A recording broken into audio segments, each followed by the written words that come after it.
Howdy, folks. I'm Brian. I'm allergic Amber. I thought you were going to go with that.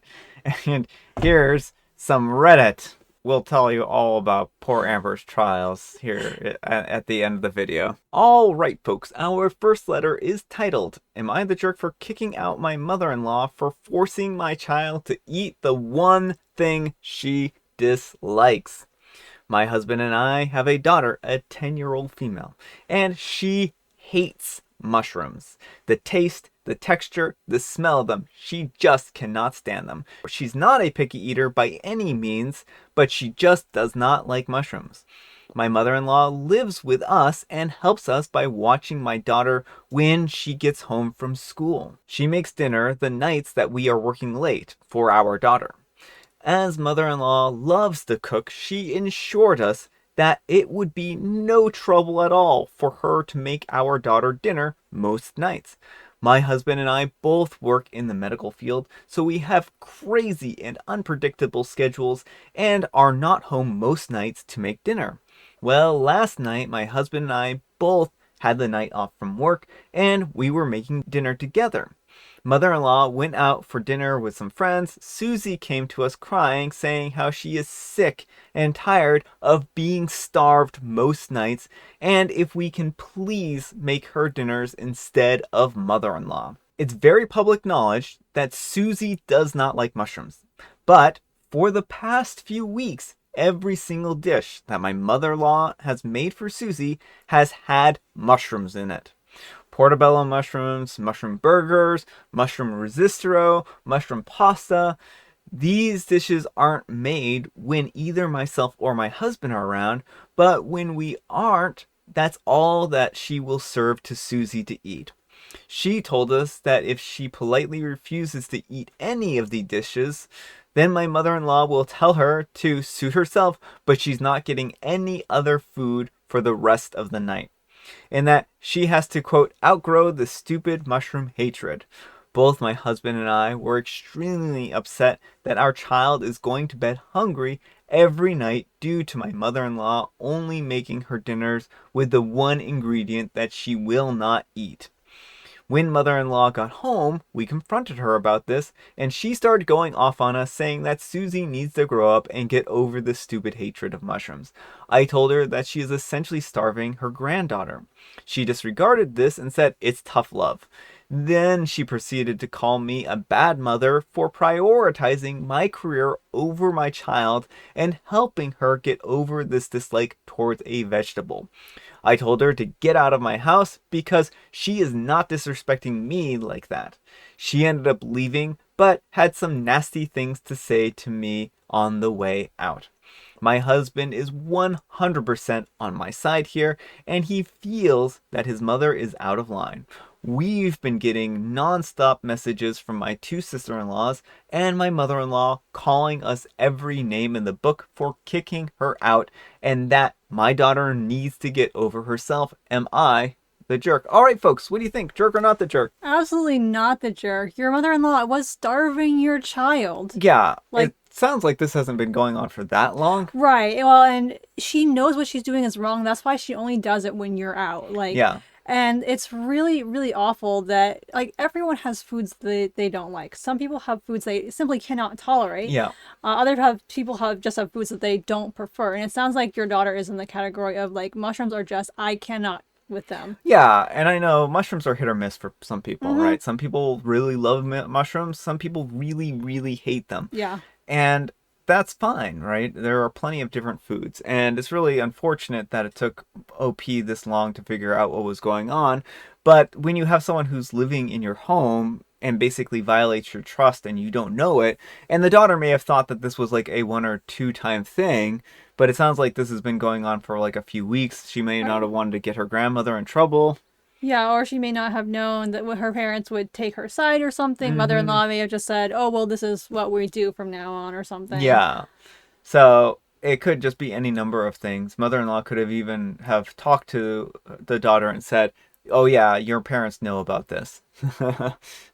So it's a bad situation. I just feel bad for the poor daughter here because, Mm-hmm. going to bed hungry is not a good thing for a child. And who is like, well, I'm going to starve you because you won't eat this one specific food. Yeah. It would be different if it was like, can you please try this one dish? But even then, you really shouldn't force people to try dishes that they don't want. Well, that's the thing. Like, it's fine to offer. If you know someone doesn't particularly like something, you can still be like, hey, this has mushrooms, but would you mind trying it? If they say no, though, you respect it. Bodily autonomy. Yeah, exactly. So, anyhow, take care and good luck. All right, folks, our next letter is titled, Will I be a jerk if I uninstall a Ring doorbell that my mom uses to spy on me?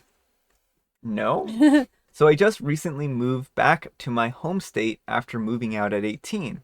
My mother has a rental that I'm renting with my partner. And the house has one of those Ring doorbells that record movement outside of the front door. She gave me access to the front door to be able to use it as well, telling me that she never checks it and forgets it's even there. I don't think that she knows that the app logs every single time a motion alert is opened or the live feed is viewed. I found out that she regularly opens every motion alert notification and checks the live feed constantly at 7 a.m., at 11 p.m., etc. She's watching the live feed of the house.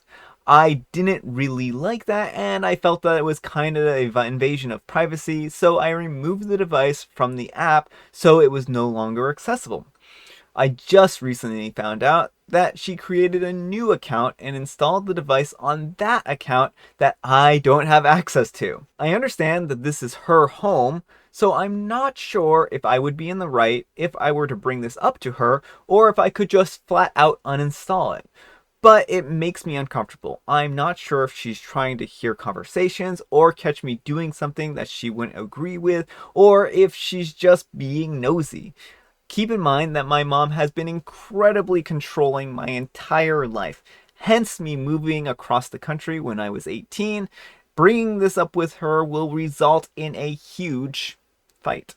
All right, folks, what do you think? Jerk or not the jerk? Not the jerk for wanting this, but I think your best course of action is just to move into a property your mom doesn't have access to. Yeah, I mean, this is a tough situation because your mom doesn't respect your boundaries, Yeah, and this is clearly just another way for her to stomp all over your boundaries. now, since you are in a rental agreement, you should check your state's laws about like what tenant rights have. There may or may not be laws on whether or not the homeowner can have a Ring doorbell installed. Like, Yeah, this may very well be one of those things where she's not even allowed to legally monitor you like this, and she has to surrender over control of that camera. I think that this is pretty gross territory that she's entered. This is really just tantamount to spying, it and is. because you don't know if she is spying on you or not. Well, it seems like she is. She wants to know what you're doing, what where you're entering your house, where you're leaving. If she's been controlling your whole life, I think this is just another way of her wanting to be able to exert control over you. Yeah. And the fact that she installed this into another app knows that she knows what she's doing. This isn't some accident or anything. She is intentionally monitoring you. Yeah. Anyhow, take care and good luck. All right, folks. Our next letter is titled, Am I the jerk for telling my mom to give my sister her daughter back? That's right, folks. Kidnapping. This requires some context, so I will keep it short. I'm an 18-year-old female, and I have a twin sister who is also 18, who's had the same boyfriend since freshman year. He's also 18. He comes from a wealthy family and had a career lined up for him the day that he graduated. My sister is actually pretty responsible, so is he, which is why it was a shock to everyone when she revealed that she was pregnant. She sweared that they always use protection, and I believe her. She's just not the type to skip out on that kind of stuff, nor is he. Well, for obvious reasons, she finished her senior year via distance learning. The baby was born right after graduation. I should also mention that they are responsible parents, even though they're young. About 2 weeks ago, her boyfriend started this new job, and they're about 4 hours away. They moved and have been done for almost 2 weeks now. They agreed to leave the baby here, and I still live with my mom at home while they move everything. I FaceTime my sister every day, and she showed me her daughter's room, and it is beautiful. She tells me how much she misses her. Well, 2 days ago, just over a week of moving, my sister told my mom that she is going to come and get her. My mom said no, and that she abandoned her, and that she is a gold digger. Then her boyfriend called, and my mom said the exact same thing. They've been going back and forth for 2 days. My sister called me a few hours ago and said that she's not playing any more games with mom, and that tomorrow she's waking up at 4 a.m., driving down here and demanding her daughter back. And if my mom doesn't give her up, that she is going to get the police involved, get attorneys involved, and do whatever it will take to be reunited with her daughter. After that conversation, I went downstairs to talk to my mom. I said that she should give my sister her daughter back. She said, "Your sister abandoned this baby. She does not deserve her." My mom said that my sister is a gold digger, and if she wanted her kid, that she would have gotten her by now. I reminded her that she does, and I warned my mom that if she doesn't give it to her nicely, then my sister is not going to be so nice about it. My mom said that I need to just mind my own business, and to be honest, she kind of had a point. This isn't my business. She also said that the baby is what brings her joy, and that she feels a special connection with her that she guarantees my sister doesn't have. I warned her one last time. Mom, don't do this. My sister's name is not messing around with this and will get ugly. And that was that. I'm starting to think that I was wrong to inject myself. It isn't my business, but it is my sister's right. She deserves her child back. And I did witness the conversation of my mom offering to watch the child when they moved. Am I the jerk? Update. It's 8:13 right now where I am, and my sister came and got her daughter. My mom did resist, though. She said, "You're too young to be parents," and gave her a speech about the special connection, and my sister said, "I'm not leaving this house without my daughter."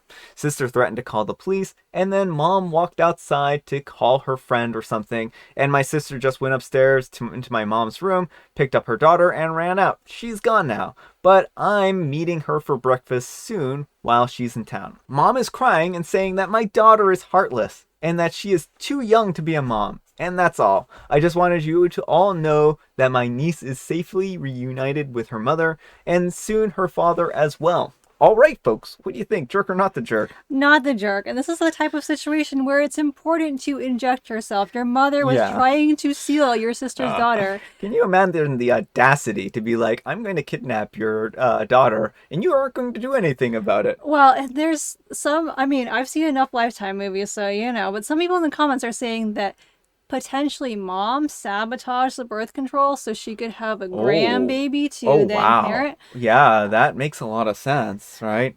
So, because it seems like the mom was just waiting for a second to swoop in and steal this baby for her own. Yeah, it's so odd because, this is just not normal behavior. I mean, there was clearly the intent that they were going to come back for the daughter. No one ever said we're giving this child up permanently. And it could even be that the mom thought that they were going to just give her up. They would be, "Oh, you've had her for a week, so now she's yours." Yeah. Well, no, I mean with the original. Oh yeah, they're like, "Oh, well, pregnancy. exactly, yeah. Oh, you're Too young. Blah, blah, I'll blah. just take her." So this is just an awful situation all around. I'm really glad that the mom was able to get the daughter back because that would just be absolutely heart-wrenching. And I can imagine how afraid she was that she wouldn't be able to get her child back. Yeah, well, and luckily it sounds like, I mean, since her boyfriend does have money, they probably would have had a good chance anyway. But like, this is the kind of situation, OP. Like, I'm glad things resolved nicely, but this would be one of those situations where you gotta stick with your sister, tell the police the truth as it happened. Your mom is literally trying to steal the child. Yeah. Your sister has not given her up. Yeah. And yeah. Yeah. So anyhow, take care and good luck. All right, folks, it is tea time. Grab your beverages of choice. I've got a tea right here, and Amber, as you can see, has the demonic dinosaur book. What room can you never enter? You can never enter the lobby because the lobby has the meat cellar in it. What? Hmm? Oh, you can't enter that. I don't know. What room? A mushroom. Mushroom. Hey, that's a good joke for today. That was because like we had the mushroom Oh story, yeah. so that worked out really well. That's very very convenient. It's almost like Amber planned it. She didn't. I didn't know. We also have a special guest tea, and the special guest tea is called It's revitalized, I think. Revitalize. So if I drink this, then I become immortal. I don't think that's how that works. Immortality tastes an awful lot like cinnamon. It's like a cinnamon cardamom blend or something Yeah, like that. cinnamon, cardamom, something else. I don't remember. It's not too Ginger. bad. It's not too bad. Yeah, I can taste the ginger. I can taste the cardamom. I can taste the cinnamon. I think it's not too bad. It's not too bad. It's not my favorite tea, but it's really not bad. It's kind of like a tea that you would drink over Christmas. That's how I kind of feel. A Christmassy tea. All right, and I, for my tea, have Earl Grey. And I have allergies. Yeah, poor Amber. So, yeah, so to settle into our tea time story for the day, poor Amber has been having like an allergic reaction to well, she has like was exposed to some tape, and we didn't know this was medical cloth tape, and we didn't know that it was going to cause an outbreak, but it basically has caused her a huge allergic reaction at this point in time, and it's just terrible. So poor Yeah. Amber is suffering. Yeah, well, like my ankle is all blistered because that's where the tape was applied. But the thing is, like, I also have all these histamines going off in my body. So, like, my eyes itch, everything itches. It's like, just stop with the histamines already. Yeah. So poor Amber. Poor Amber. Send me your well wishes and Pokemon cards. Your well wishes and Pokemon cards. You don't have to send me Pokemon cards. I was being silly. I'm just incentivizing myself with Pokemon cards. All right, folks, that's all the time we have for today. Thanks so much for watching. Amber, what is the moral of the story today? Well, one moral would be You can't enter a room if it's made of mush, and you shouldn't starve your children. yeah, those are some good morals. I'd also add Don't kidnap children. exactly. That's where I was going. Don't spy on people. Yeah. And don't do all three at the same time. So that's kind of the moral of the story today. Never enter a room made of mush while feeding it to your child, spying on them, and kidnapping them. I think that sounded like it was written by an AI. Am I an AI? Thanks so much for watching, and we'll see you all tomorrow. Bye. No, I can move my eyebrows.